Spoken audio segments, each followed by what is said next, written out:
Quelle est cette unique chose que vous ne devriez jamais révéler à un évitant si vous voulez qu'il reste? Avez-vous déjà mentionné quelque chose de façon désinvolte à votre partenaire évitant, peut-être pendant une conversation normale, peut-être pendant que vous étiez tous les deux détendus et à l'aise, et soudain l'énergie a changé? Il ne se dispute pas ou ne se fâche pas. Il se déconnecte juste, comme si un interrupteur s'était enclenché quelque part en lui. Et alors vous faites l'erreur fatale. Vous lui faites savoir que vous voyez quelque chose en lui qu'il ne voit pas en lui-même. Vous laissez entendre que vous croyez qu'il est capable de plus de connexion émotionnelle qu'il n'en montre actuellement. Ce qui fait disparaître les évitants n'est pas ce que la plupart des gens attendent. Ce n'est pas d'être trop collant ou dans le besoin.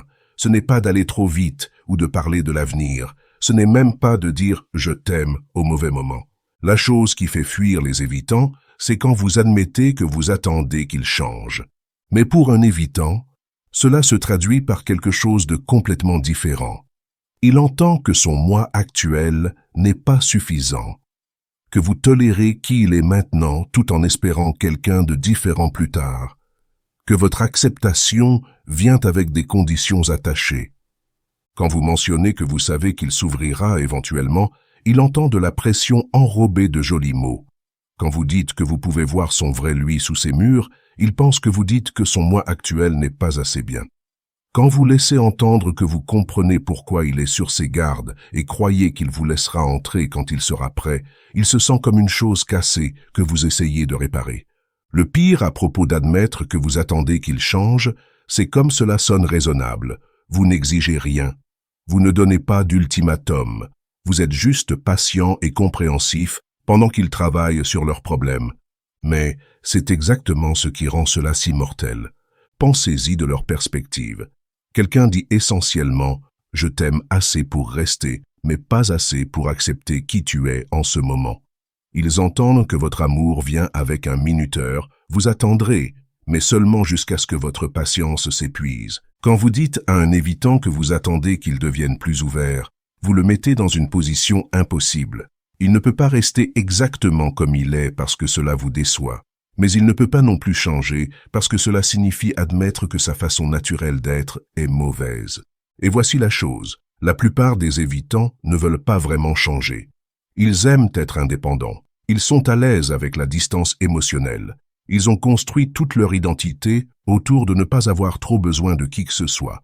Quand vous suggérez qu'ils devraient devenir différents, vous attaquez le cœur de qui ils pensent être. C'est comme dire à quelqu'un qui est naturellement silencieux que vous attendez qu'il devienne l'âme de la fête. Même s'il essayait de le faire, ce ne serait pas authentique. Il ferait du théâtre pour vous garder heureux et tout le monde impliqué saurait que c'est faux. Au moment où vous admettez que vous attendez qu'un évitant change, vous cessez d'être son partenaire et devenez son gestionnaire de projets d'amélioration personnelle. Vous commencez à observer son comportement différemment. Vous cherchez des signes qu'il progresse. Vous vous excitez quand il partage quelque chose de personnel et vous êtes déçu quand il se retire. Il peut sentir que vous le surveillez. Il sait que vous tenez les comptes. Chaque interaction devient un test. Est-il assez ouvert? Montre-t-il assez de vulnérabilité? Répond-il à vos attentes de croissance émotionnelle? Cela transforme leur personnalité naturelle en quelque chose qu'ils doivent jouer ou pour laquelle s'excuser. Au lieu d'être juste eux-mêmes, ils se demandent constamment s'ils sont assez évitants pour vous frustrer ou assez ouverts pour vous satisfaire. Laissez-moi vous donner un exemple de comment cela se joue dans la vraie vie. Vous sortez avec quelqu'un qui ne parle pas beaucoup de ses sentiments.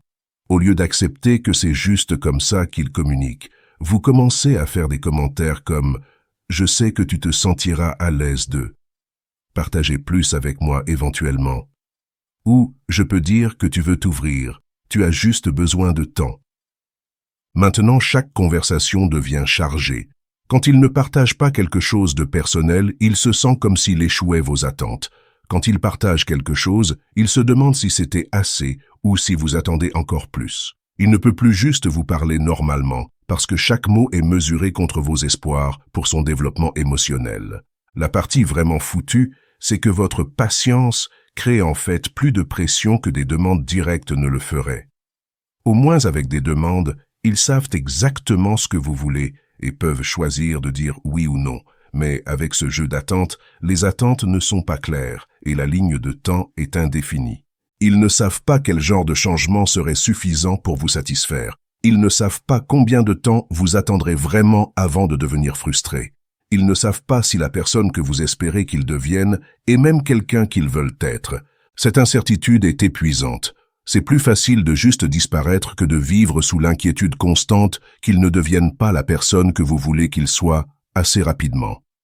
Quand vous dites à un évitant que vous voyez du potentiel en lui qu'il ne montre pas, vous dites essentiellement que son moi actuel n'est qu'un brouillon.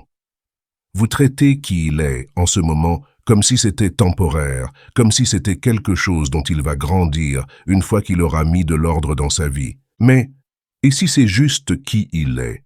Et si sa façon de gérer les émotions et les relations n'est pas une phase ou un mécanisme de défense, mais sa vraie personnalité? Et s'il ne veut pas devenir plus expressif émotionnellement parce qu'il préfère genuinement garder les choses privées? Votre attente envoie le message que vous ne croyez pas que leur façon actuelle d'être soit valide ou mature. Vous impliquez que la distance émotionnelle est toujours un problème qui a besoin d'être résolu, que l'indépendance est toujours de la peur déguisée, que quiconque ne partage pas ses sentiments librement doit être endommagé d'une façon ou d'une autre. C'est incroyablement insultant, même quand vous le dites gentiment. Vous dites essentiellement à quelqu'un que sa personnalité naturelle est mauvaise et a besoin d'être réparée avant qu'il puisse être digne d'amour. Et voici quelque chose que la plupart des gens ne réalisent pas. Quand vous attendez que quelqu'un change, vous n'êtes pas vraiment présent dans la relation dans laquelle vous êtes actuellement. Vous vivez mentalement dans quelques versions futures où ils sont devenus qui vous voulez qu'ils soient. Cela signifie que vous ne les voyez pas vraiment, ne les appréciez pas ou ne vous connectez pas avec eux comme ils existent vraiment maintenant. Vous vous rapportez à la version potentielle dans votre tête plus qu'à la vraie personne devant vous. Les évitants peuvent sentir cette déconnexion. Ils savent que vous n'êtes pas entièrement là avec eux parce que vous êtes trop occupé à imaginer comment les choses pourraient être différentes. Cela leur fait sentir qu'ils ne sont pas suffisants pour tenir votre attention comme ils sont, ce qui les pousse encore plus loin. Le jeu d'attente les met aussi en dette avec vous émotionnellement. Vous leur faites cette grande faveur d'être patient avec leurs problèmes. Vous sacrifiez vos propres besoins pour leur donner le temps de grandir.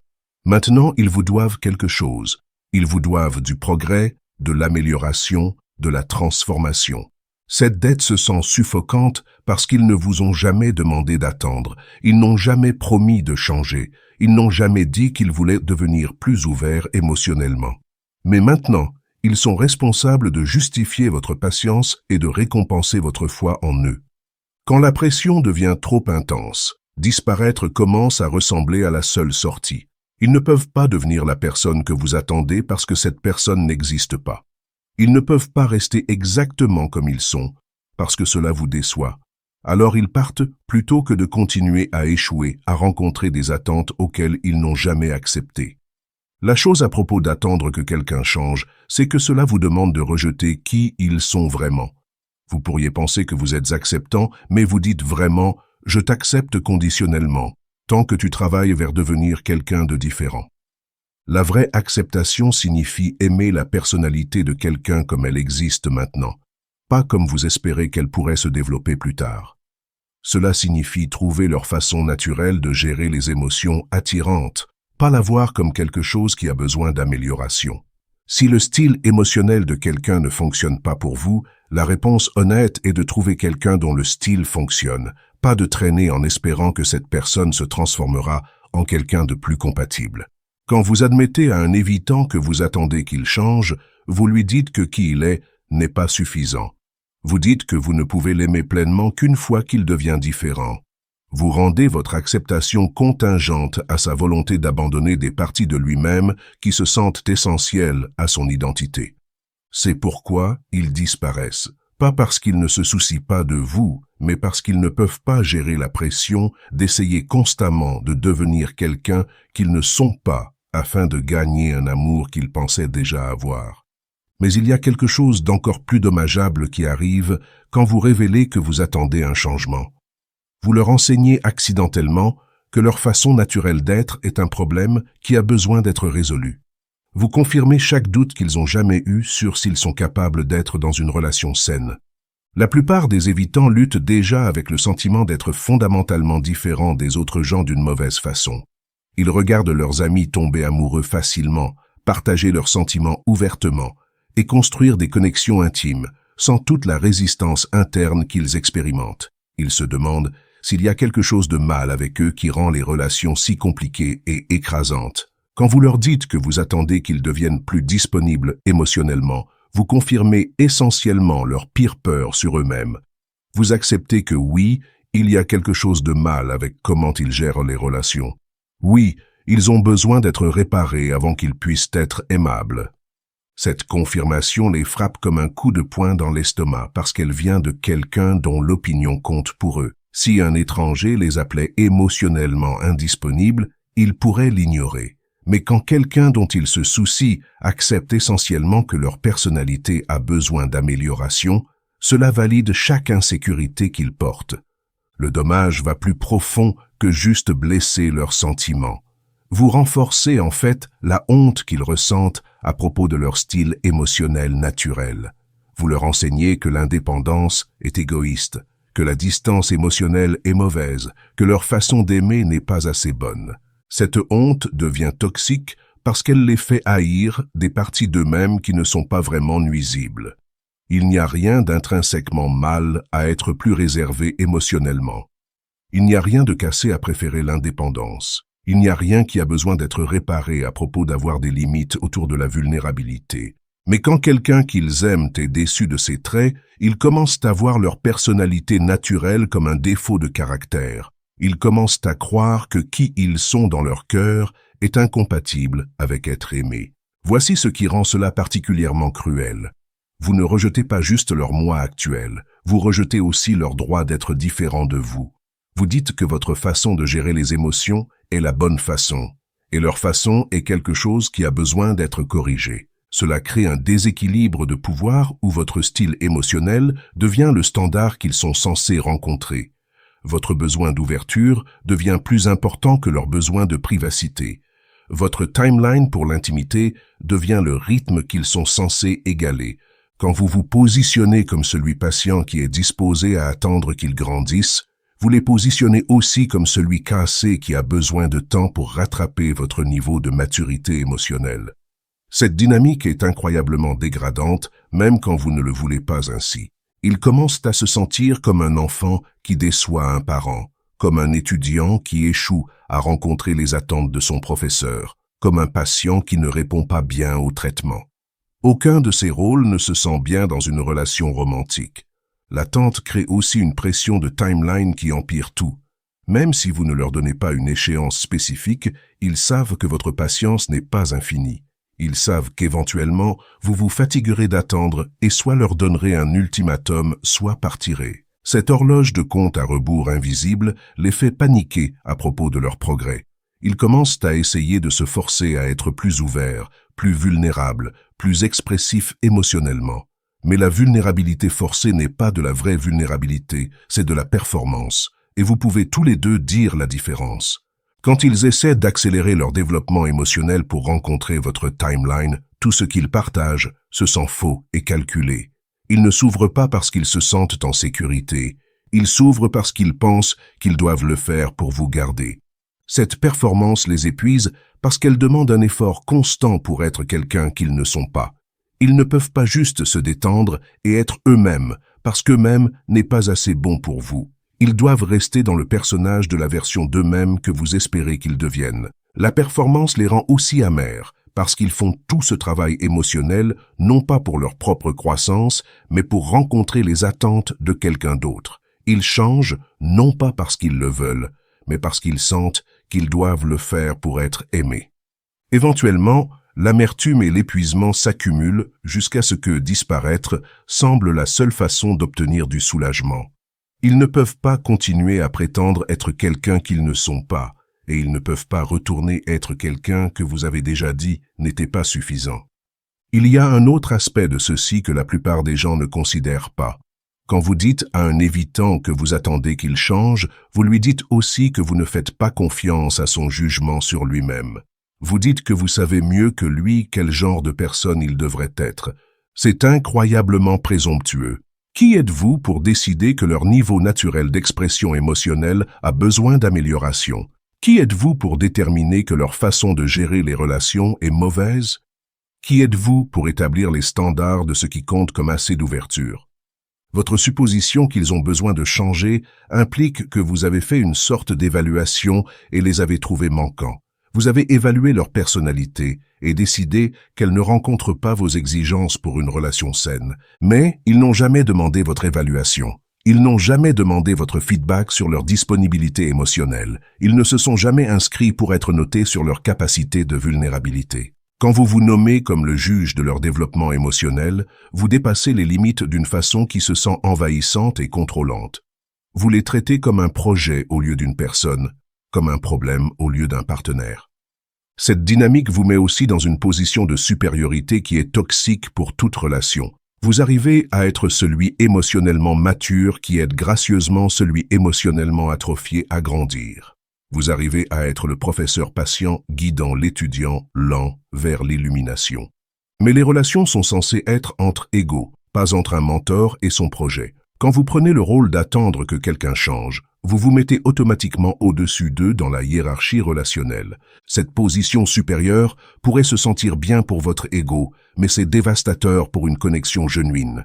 Ils ne peuvent pas être vulnérables avec quelqu'un qui les voit comme émotionnellement inférieurs. Ils ne peuvent pas faire confiance à quelqu'un qui pense que leur façon naturelle d'être a besoin de correction.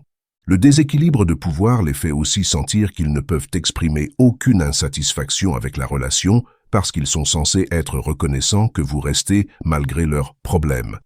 Ils ne peuvent pas se plaindre de votre comportement parce que vous leur faites une faveur en étant patient avec leurs limitations émotionnelles. Cela fait taire des préoccupations légitimes qu'ils pourraient avoir et empêche une communication honnête sur les dynamiques relationnelles. Ils finissent par marcher sur des œufs autour de vous parce qu'ils ne veulent pas sembler ingrats pour votre patience ou prouver qu'ils sont vraiment trop difficiles à aimer.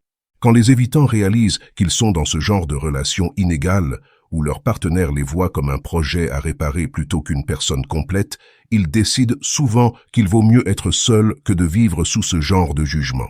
Ils préféreraient n'avoir aucune relation que d'en avoir une où ils tombent constamment en deçà de la vision de quelqu'un d'autre de qui ils devraient être. Ils préféreraient être célibataires que de passer leur vie à essayer de gagner une acceptation qui aurait dû être donnée librement dès le début. L'ironie tragique est que votre désir de les aider à devenir plus disponibles émotionnellement les pousse en fait plus loin de la disponibilité émotionnelle. Votre patience devient pression.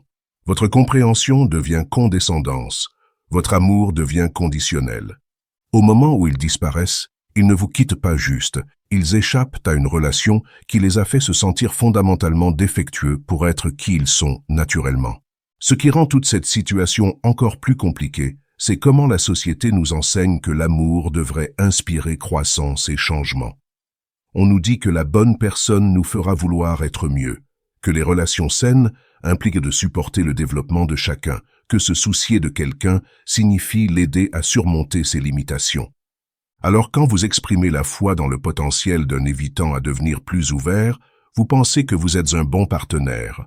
Vous croyez que vous montrez le genre de support inconditionnel que tout le monde mérite. Vous êtes convaincu que votre patience et compréhension paieront éventuellement quand ils se sentiront assez en sécurité pour laisser tomber leurs murs. Mais les évitants ne se sont pas inscrits pour une relation avec des conditions attachées. Ils sont entrés dans ce qu'ils pensaient être l'acceptation de qui ils sont, seulement pour découvrir que votre acceptation était en fait une période d'essai où vous évaluiez s'ils valaient la peine d'être gardés comme ils sont ou s'ils avaient besoin de modifications pour rencontrer vos standards. Ce changement de dernière minute se sent comme une trahison pour eux. Vous vous êtes présenté comme quelqu'un qui les aimait assez pour être avec eux, puis avez révélé que vous les voyiez en fait comme un projet qui avait besoin de travail.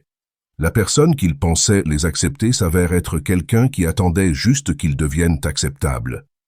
Le timing de quand vous révélez vos attentes de changement empire aussi tout.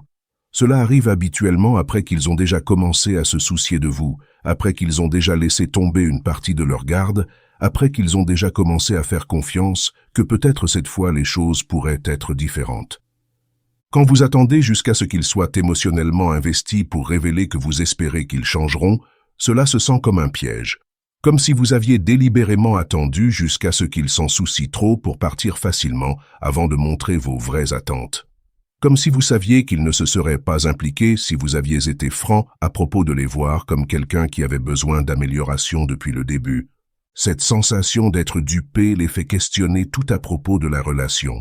Avez-vous jamais été vraiment attiré à qui ils sont vraiment? Ou étiez-vous juste attiré à qui vous imaginiez qu'ils pourraient devenir? Les avez-vous choisis pour leur personnalité ou les avez-vous choisis comme matière première pour votre projet de relation? Ces questions les rongent parce qu'ils réalisent qu'ils ne sauront peut-être jamais les vraies réponses. Même si vous jurez que vous les aimiez exactement comme ils étaient, votre admission que vous attendez un changement prouve le contraire. Vos actions ont parlé plus fort que vos mots et vos actions ont dit qu'ils n'étaient pas suffisants. Le doute que cela crée s'étend au-delà de juste votre relation. Ils commencent à se demander si quelqu'un les a jamais vraiment acceptés, ou si tout le monde qui prétendait les aimer ne voyait en fait que du potentiel plutôt que la réalité. Ils questionnent si leur personnalité est si évidemment défectueuse que tous ceux qui se rapprochent commencent immédiatement à planifier des améliorations. Ce doute universel leur fait vouloir se retirer des relations entièrement. Si même les gens qui prétendent se soucier d'eux ne peuvent pas accepter qui ils sont, alors peut-être que le problème c'est vraiment eux. Peut-être qu'ils sont vraiment trop endommagés, trop difficiles, trop émotionnellement limités pour être dignes d'amour sans rénovation majeure. La spirale de honte que cela crée peut durer des années après que la relation se termine. Chaque fois qu'ils considèrent s'ouvrir à quelqu'un de nouveau, ils se rappellent comment leur façon naturelle d'être a été rencontrée avec une patience déçue au lieu d'une acceptation genuine. Chaque fois qu'ils pensent à être vulnérables, ils se rappellent comment leur style émotionnel a été traité comme un défaut de caractère qui avait besoin de correction. C'est pourquoi dire à un évitant que vous attendez qu'il change ne termine pas juste la relation actuelle. Cela endommage souvent leur capacité à faire confiance aux futurs partenaires. Vous ne les rejetez pas juste. Vous leur enseignez que le rejet est inévitable une fois que les gens voient qui ils sont vraiment. Mais voici quelque chose qui pourrait vous surprendre. Beaucoup d'évitants veulent en fait des connexions plus profondes. Ils ne sont pas émotionnellement indisponibles parce qu'ils ne valorisent pas l'intimité. Ils sont prudents à propos de l'intimité parce qu'ils ont appris que la vouloir les rend vulnérables à exactement ce genre d'acceptation conditionnelle. Quand vous leur dites que vous attendez qu'ils changent, vous confirmez leur pire peur à propos des relations, que les gens utiliseront leur désir de connexion contre eux. Qu'admettre qu'ils veulent l'amour donne aux autres la permission de demander qu'ils le gagnent en devenant quelqu'un de différent. Cette confirmation renforce leur croyance que la distance émotionnelle est le choix le plus sûr. Pourquoi risquer d'être vulnérable avec quelqu'un qui pourrait décider que vous avez besoin d'amélioration? Pourquoi s'ouvrir à quelqu'un qui pourrait aimer votre potentiel plus que votre réalité? Pourquoi investir dans des connexions qui viennent avec des contrats invisibles pour le développement personnel?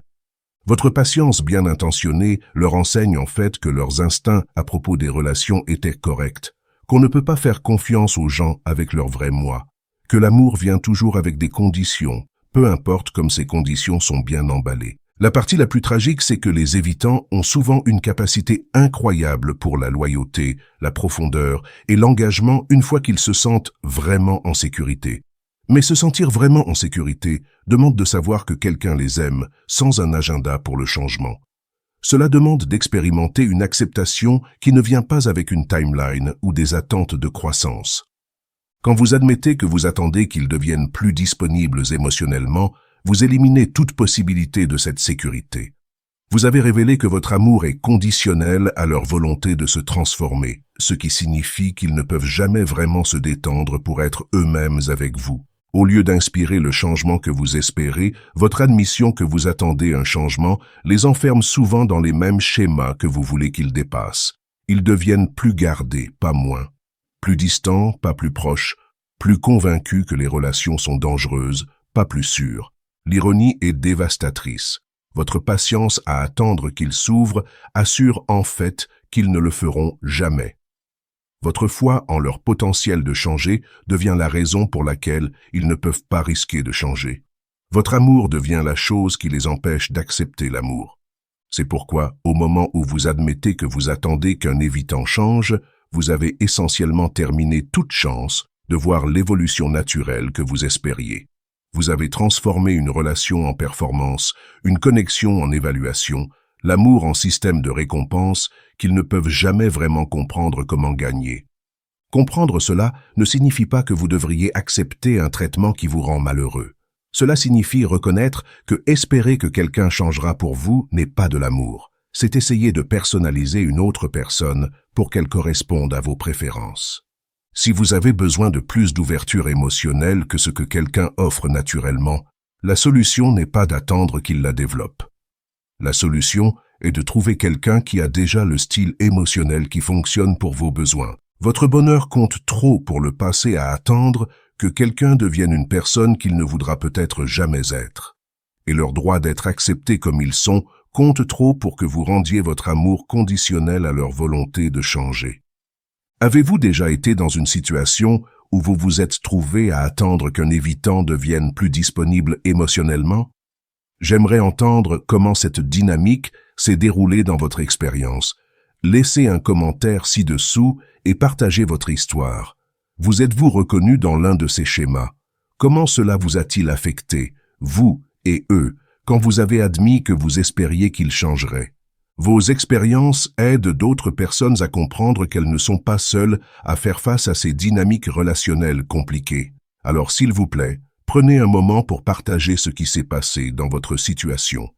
Je lis chaque commentaire et j'aimerais genuinement apprendre de ce que vous avez vécu.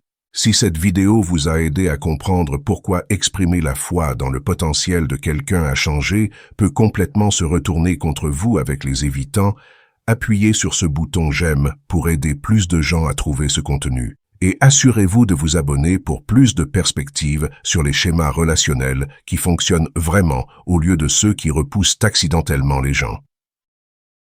Merci d'avoir regardé et je vous verrai dans le prochain.